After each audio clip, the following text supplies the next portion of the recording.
The largest fentanyl seizure in South Carolina's history wasn't just another drug bust. It was a turning point, a moment that revealed the scale of the threat, the sophistication of the traffickers, and the immense pressure riding on the shoulders of law enforcement.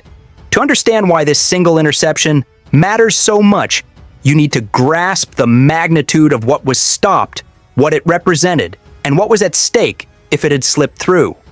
Fentanyl is not just another narcotic. It is a chemical weapon disguised as a drug, potent enough that 2 milligrams, the weight of a few grains of salt, can kill an adult. Every pound of fentanyl holds the power to wipe out tens of thousands of lives. When South Carolina authorities announced they had intercepted the largest fentanyl shipment ever seized in the state, the scale of destruction they had prevented was nearly incomprehensible. Imagine an entire stadium filled with people, every seat occupied. Now imagine the chemical power to silence them all contained in one stash. That was the reality behind this seizure. This didn't happen by chance. Law enforcement didn't stumble onto a truck or a package. It was the product of a coordinated investigation that pulled together federal agencies, state police, local narcotics units, and prosecutors with one shared goal: find the pipelines feeding fentanyl into South Carolina before it reached the streets. Organized drug trafficking networks thrive on invisibility, camouflaging shipments among legitimate cargo and shifting routes. To catch them requires patience, surveillance, and intelligence sharing.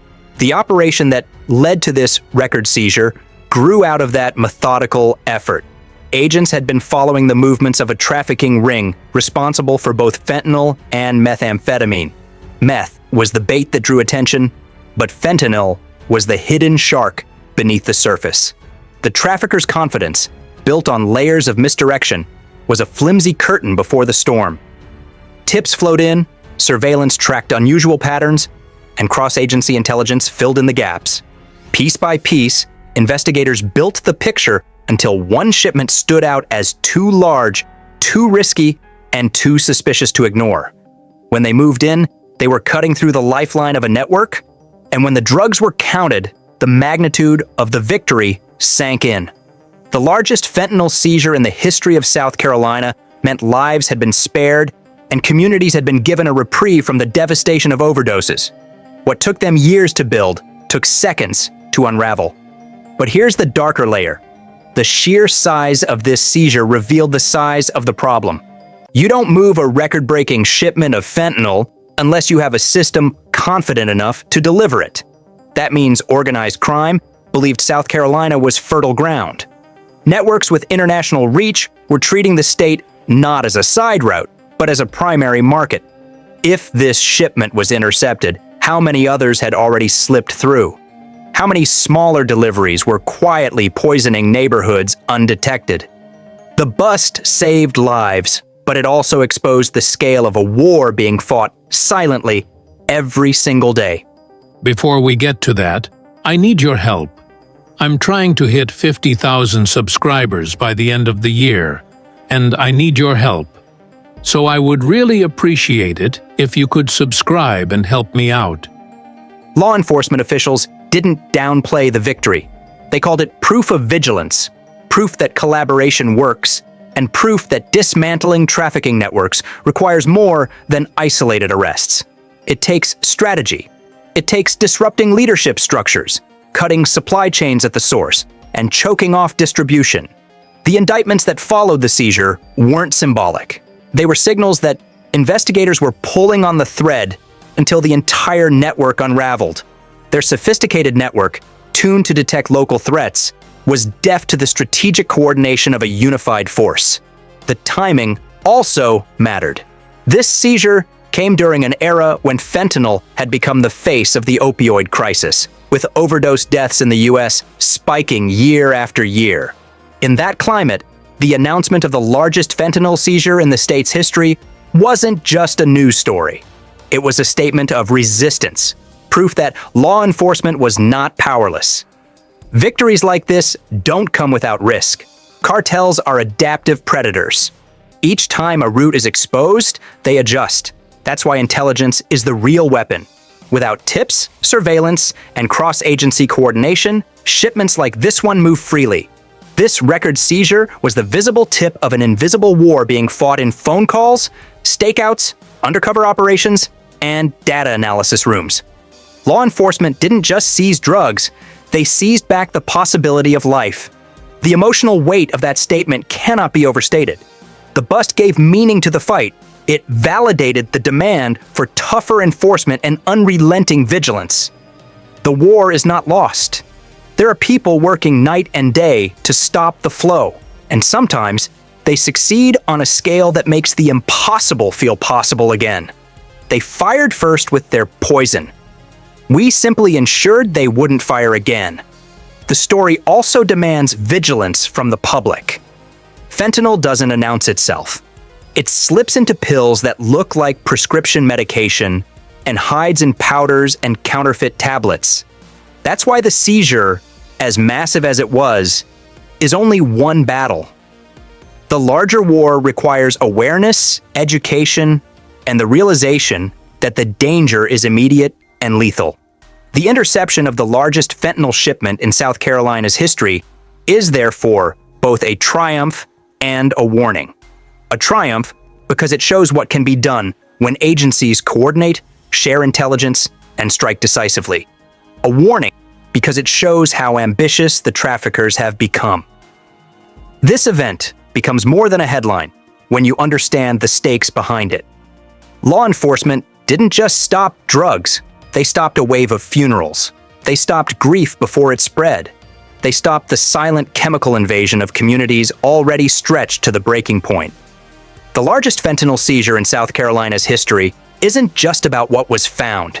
It's about what was prevented. In the war against fentanyl, prevention is survival.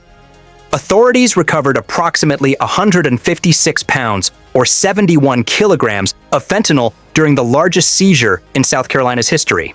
This amount is estimated to be equivalent to about 36 million lethal doses. Imagine holding a bag that could wipe out an entire state. Not a weapon, not a bomb, but a chemical so small in dose, yet so catastrophic in effect, that just a few grains could be fatal. That's what South Carolina authorities confronted when they uncovered 156 pounds of fentanyl. This wasn't an abstract number buried in a statistics sheet. This was a truckload of death, hidden and trafficked. When officers pulled the packages out, they realized they were intercepting a mass casualty event in waiting. Fentanyl is measured in micrograms, not milligrams. 2 milligrams, the weight of a few grains of salt, can kill an adult. Now multiply that by 36 million. The mountain of their ambition became a monument to their miscalculation. The seizure didn't just break records, it ripped open a window into the machinery of trafficking networks. This single bust demonstrates how cartels and distribution channels operate with quantities so vast that even intercepting one shipment leaves countless others in circulation. This event was a warning, not a victory lap. The families spared will never know it. There will be no news report about the overdose that didn't occur. Before we get to that, I need your help. I'm trying to hit 50,000 subscribers by the end of the year, and I need your help. So I would really appreciate it if you could subscribe and help me out. But the counterfactual reality is chilling. Millions of funerals avoided by a single intervention. To truly understand the gravity, you need to place South Carolina's record-setting bust within the broader context. Over 100,000 Americans die each year from drug overdoses, and fentanyl is now the leading killer. It has surpassed heroin, surpassed meth, and even eclipsed car accidents as a cause of death in some demographics. In young adults, fentanyl is the #1 killer. The bust was a battle in a war where every day counts.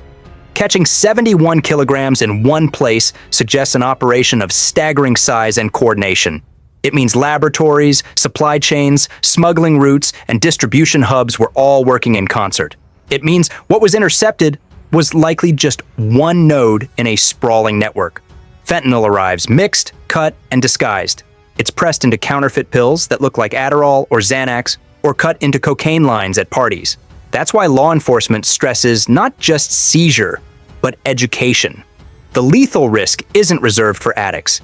It's at music festivals, college campuses, and suburban bedrooms. It's indiscriminate, which is why every pound intercepted is a direct life-saving act. But here's the sobering counterbalance. For every bust like this, countless shipments get through. Experts remind us that interdiction, while critical, cannot stem the crisis alone. Cartels operate with redundancy. Losing 71 kilograms is a blow, but it doesn't stop production. The chemicals fueling fentanyl are cheap, often imported from overseas labs, and the demand is tragically steady. The war is asymmetric. So, what did this seizure achieve? On the ground, it prevented 36 million potential overdoses. Symbolically, it underscored the ferocity of the trafficking pipeline. Strategically, it justified the resources poured into law enforcement. The bust was a headline. The crisis is ongoing. The South Carolina seizure was not an isolated bust. It was a flashing red warning light that the geography of cartel trafficking is changing under our feet. For decades, when Americans thought of cartel smuggling, the mental map was predictable. Arizona, Texas, California, border checkpoints, desert crossings. But this operation in the Southeast, far from the borderlands, exposes a truth that law enforcement has been tracking. The cartels are redrawing the map. They are expanding beyond traditional choke points, establishing new corridors and diversifying routes to meet market demand and evade pressure. South Carolina, once peripheral in the drug war, now stands on the front line of a shifting battlefield. The reason is simple. Enforcement pressure changes behavior. If a route becomes too costly, they pivot. That pivot is what explains why Mexican cartels, led by giants like the Sinaloa cartel and the Jalisco New Generation cartel, CJNG, are experimenting with southeastern states. The seizure in South Carolina is not the end of a pipeline, but the visible edge of a new one. The cartel's logic is ruthless efficiency. They are multinational corporations in all but name. When federal forces tighten control at one border crossing, these organizations respond by scouting new terrain, exploiting secondary ports, and infiltrating overlooked regions. This is not improvisation. It is strategic diversification. South Carolina sits within striking distance of key interstate corridors and shipping hubs that connect directly to the Northeast and Midwest, two of the largest fentanyl-consuming markets in the United States. The mountain, once their shield, became a monument to their miscalculation. The rivalry between Sinaloa and CJNG makes this shift even more volatile. These two groups are not just fighting Mexican turf wars. They are extending their rivalry across supply chains that stretch into the United States. Analysts point to increasing conflict as these organizations seek to dominate strategic routes. In Mexico, that means gunfights and mass graves. In the US, it means the risk of spillover violence. South Carolina's seizure signals a fault line where two criminal empires might collide. Technology adds another layer. Cartels have weaponized drones for smuggling and even remote violence. Alongside drones, encryption, cryptocurrency, and dark web transactions allow cartels to decentralize operations and evade detection. The South Carolina case is part of this broader trend. Technology-driven flexibility enabling cartels to penetrate regions once considered secondary. The fentanyl trade lies at the heart of this expansion. Fentanyl is compact, potent, and devastatingly profitable. A few kilograms can flood an entire state market. The supply chain begins with precursor chemicals from Chinese producers, routed through global hubs. These precursors land in Mexican ports, where labs convert them into finished product. Once pressed into counterfeit pills or cut into heroin, fentanyl becomes indistinguishable, raising lethality while maximizing profit margins. South Carolina's seizure reflects the maturity of this supply chain. Efficient, low-volume, high-profit loads carried into fresh markets. Reorganization within the cartels magnifies the problem. Sinaloa is no longer a monolithic empire, but a network of semi-autonomous factions. CJNG operates with a hybrid model, centralized leadership, but flexible cells that can embed in new territories. Fluid alliances with local gangs enable both organizations to extend reach without deploying large numbers of their own operatives. This outsourcing strategy accelerates geographic spread and complicates law enforcement response. For them, it was a short-term gamble. For us, a long-term intelligence win.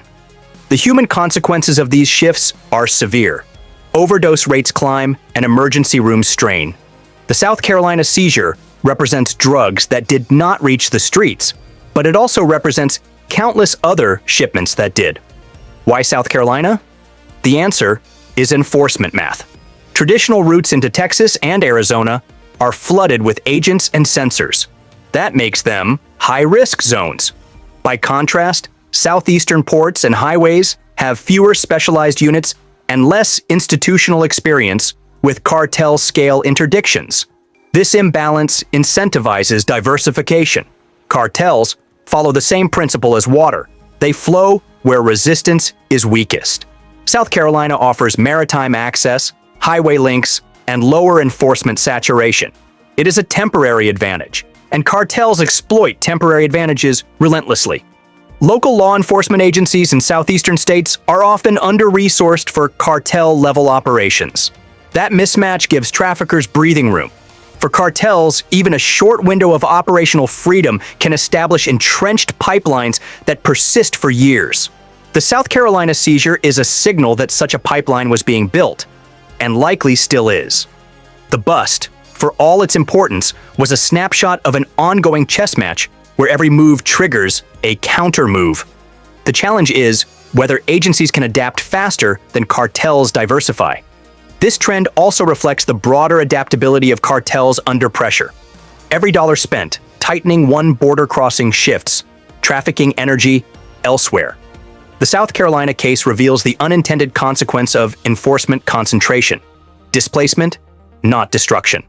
The narrative of South Carolina's seizure is not a story of law enforcement triumph alone. It is a story of cartel resilience, innovation, and expansion. It is a reminder that geography is not fixed and that the drug war is a moving target.